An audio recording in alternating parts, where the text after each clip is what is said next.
Let's move now to another use of the dative case. There are some verbs that take the dative as their direct object. This appears to be a legacy of Proto-Indo-European.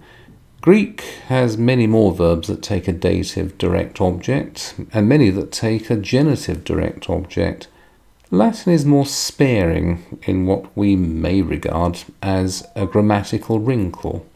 I'll give 6 of the verbs that you need for GCSE Latin that take a dative object. These shouldn't be alarming.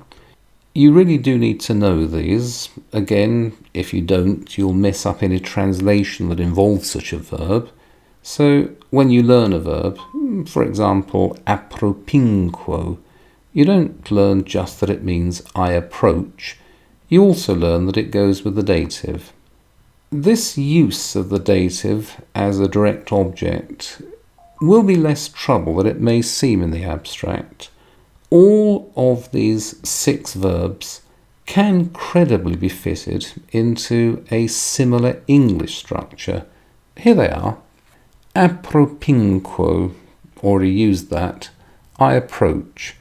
And you can translate that into English, just about I suppose, as I come near to something. Credo. I believe in this. I trust in that. Favio. I favour.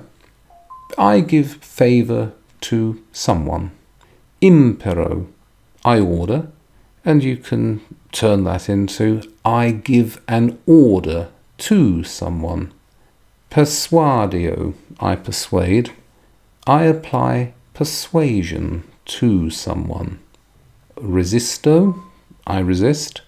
I put up resistance to someone.